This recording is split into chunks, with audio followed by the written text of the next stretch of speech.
Hey guys, I was just going to do a quick video today. I wanted to kind of visit my anthology collection. I've added a few books to it since the last time I'd done that, so I just thought it was time for an update. And I'm going to revisit my magazine, comic book, and newsletter collection. So I just thought I'd do a little quick video of that, so no problem there. Let me just get this here. There we go. So let's start with the anthologies, and we'll go ahead and we'll start with some of the paperback ones I have. And I'm going to start with these two. And I think this is actually pretty funny and interesting because I didn't actually realize this until just recently.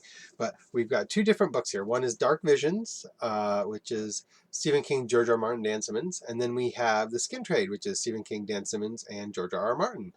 Oh, what a weird coincidence. It's the same three authors. But then when you actually look at it, it's actually the same stories too. Stephen King has The Reploids, Sneakers, and Dedication in both books. I didn't check the other authors, but I'm pretty sure they're the exact same book. They just put another name on it and boom, here's a whole new book. So thought that was kind of cool. Then we also have the next one is Transgressions with John Ferris and Stephen King. And the story in this one is The Things They Left Behind. And there are a couple of other ones that are the Transgressions series with different authors on it. But it doesn't look like there's any other ones that are Stephen King. So this is the only King one that I'm aware of. Then we have Gallery of Horror. And this it's a little bit of a rougher shape. This is the one I picked up in Omaha.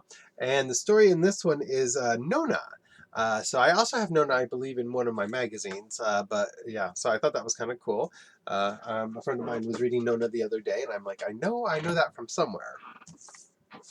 Then we have Primeval, and as you can see, it's got quite a few different authors in it.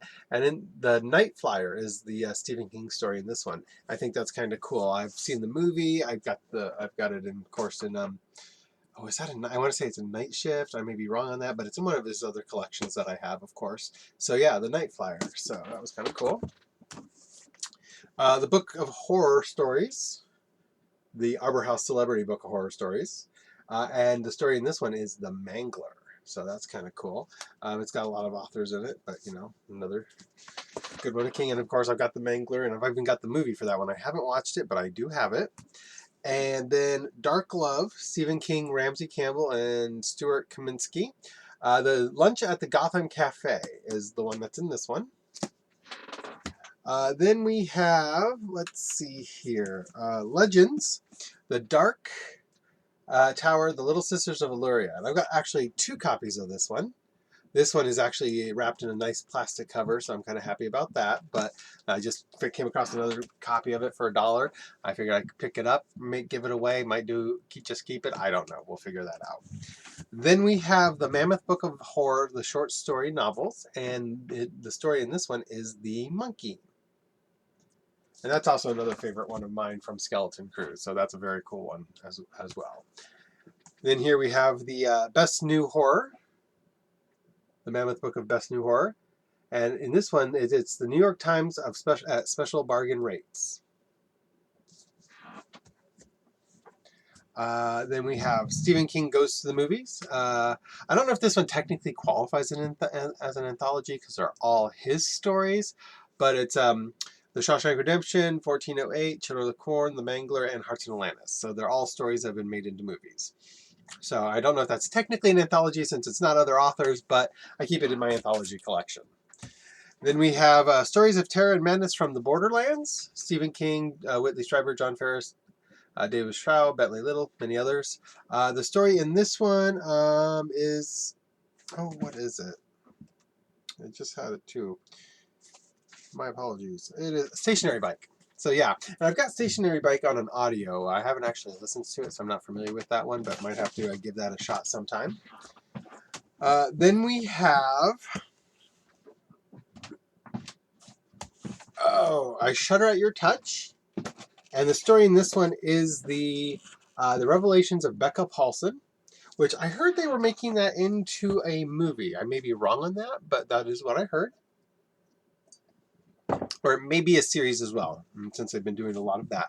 But that is actually the last of my anthologies. So that was all of the anthology short story collections that I had with Stephen King. I'm always on the lookout for those. They're a little harder to find because, you know, the books I can go in and I recognize the books and I can usually pick out his books fairly easily. These are a little harder. I have to actually slow down and take the time and read all the titles just to see. And so it's a little harder unless I'm familiar with it. I know what I'm looking for. So now let's take a look here. And in a previous video, I had talked about my Playboy collection, and I had mentioned that I had a Polish copy of Playboy. And so that would actually be this one here. And don't worry, I'm not taking any of them out. I'm not going to be showing many of them, but I just thought that was kind of cool. And, you know, it's a little, you can see all the different, the words and everything. Yeah, it's got ads. It's a very different magazine than what you would think in the U.S. There's a lot. It's a lot of like fancy ads and, you know, high-end products and things like that. A lot less nudity because I guess over there, you know, nudity is not a big deal. You know, you can go to the beach and see that.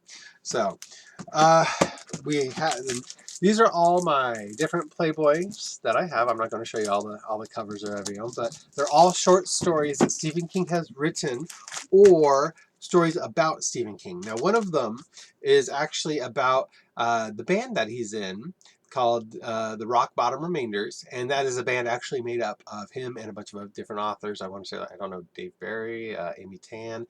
I don't know who all else is in it, but we had the chance to possibly see them in Minneapolis a few years ago. They were in town doing some sort of tour, and they were performing that night. But we didn't go. We just didn't feel like having to deal with the crowds or anything. So I kind of kicked myself a little bit for that. But it would have been a great opportunity. Maybe next time, hopefully sometime in the future. Then the next thing I have here, and again, I'm not going to go through and show you all of them, but I've shown them before. It's my Castle Rock newsletter. Now, the Castle Rock newsletter was something that came out in the 80s. It was from 1985 to 1989. There were 55 issues of it. Some of them were double issues, though. So, like, for example, this one here is issue 4 and 5. Actually, it's volume 3, issue 4 and 5. So they're double issues like that. So there's 55 of them total. I have 33 of them with the double issues. I'm always on the lookout for the other ones. Surprisingly, you can actually still find them online fairly often. Usually they're, you know, anywhere from $5 to $20 a piece. The first 4 of them are a little bit harder to find because they weren't actually a newsletter format. They were more of just like a one-page memo. So not as sturdy, didn't hold up as well over time. And so they're a little harder to find, but I'm always keeping an eye out. I've seen them a couple times online. They do go for a little more money, but you know, maybe one day I'll get lucky and just kind of come across one in the wild. Who knows? Then what I have here are comics and magazines that are Stephen King related. So for example, like this Batman. And you think, Batman, Stephen King, what's the deal with that? Well, he actually does the introduction for this one. It's the 40th anniversary, 400th issue anniversary of Batman. And he does the introduction, and he talks about how Batman's his favorite superhero and why. And it's, you know, it's a very interesting read. And I think that's kind of cool that he has a connection to comic books. Not a lot of people realize that, you know, he has a lot of comic connections. Same thing with this one. Here we have Archie's Best of the 40s, and it's an introduction by Stephen King. And I think that that's pretty cool. You know, who would have thought? Archie Comics, Stephen King? Yeah, he's everywhere. Here we go. Heroes for Hunger, X-Men. It was one that came out, I want to say, 90s, 80s, late 80s, early 90s, somewhere in there. And he actually did like 2 pages of the writing for it. It's a bunch of different authors and illustrators, and each couple pages is a different group. And he actually did a couple for it. And I thought that was kind of cool, charity event thing. Then we have his own story, and I only have 4. It's a 5 series that he's involved in. It goes on beyond that, but the first run was only him. So I've got American Vampires 1, 2, 3, and 4. I'm missing the last one, but I'm always on the lookout for that at the local comic shop. I'm sure is going to get it in at some point. Then we have the Complete Hollywood Complete Guides to Stephen King. Now these are each came out a couple of years apart, but you know, you can kind of see the similar covers. You know, they use a lot of the same pictures. You know, just rearrange them around on that. But you know, whenever the complete guide comes out, I have to pick up another copy of it because you know he always comes out with new stuff and it's always being updated. Then we also have the The Ultimate Guide to Stephen King. This came out a few years ago when the first Pennywise movie's coming back, 2016, 2017, right in there. So that's pretty cool.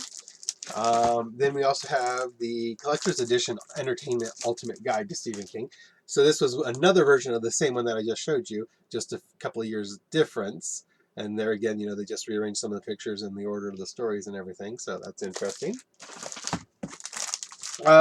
Inspired by Stephen King, extended issue Unnerving. These are all different stories by different authors that are inspired by Stephen King. And I like that cover with the, the head cut off. I'm like, that's just very graphic, very cool. So I got this one online. It was on Barnes & Noble. I ordered it. One of the few things that I bought new. Pretty impressed with it. Some of them are good reads. I haven't read all of them, but if you come across it, worth picking up. Then we have, and these were just actually kind of random that I came across these. Then we have 2 copies of Heavy Metal, and apparently this must have been the time when the Institute was coming out because it's his ad on the back. I was at the local comic shop, and I believe they are actually they're the same issue of Heavy Metal, number 293, just variant covers. So it's the same story in each one. But I just happened to be at the comic shop, and I literally turned around and I was flipping through the box of Heavy Metal, and I went 2 in, and boom, it was those 2, and they were both King at the top, and I'm like, boom, how lucky can you get? I also have, these were at the local comic shop, the Enterprise Incidents magazines from the 80s, and the reason I picked them up, this one has a story in it and an article about Firestarter, and this one, I don't remember what this one had. Oh no, there it is. Firestarter as well. So yeah, they both must have came out about the same time. Actually, they might even be just like a month or two. Yeah, one is 07, one's 08. So yeah, July and August of 1984. So yeah, Firestarter was fairly new on the thing, so they were advertising that and doing a lot of promotion for it. So pretty cool. Glad I got that. And then this one was kind of interesting. This was just a random USA Today insert that when I ordered the Castle Rock newsletters, this came with it as well. It's the USA Weekend, the Feast of Fiction, and it's got Stephen King right on the cover there. And then the story on the inside is The Lucky Quarter. And apparently this one is actually kind of hard to come upon. I found it used online, and it was actually going for, I saw it going for like $50 at one spot. I'm like, that's pretty cool. And they just threw it in for free for me, so I'm not going to complain about that. But yeah, that is basically my updated anthology series and collection, and my comics and magazines and various periodicals that are Stephen King related. So there's actually a lot of everything out there. So depending on what you like to collect, you can find something for everyone. Hope everyone is staying safe and just keep reading.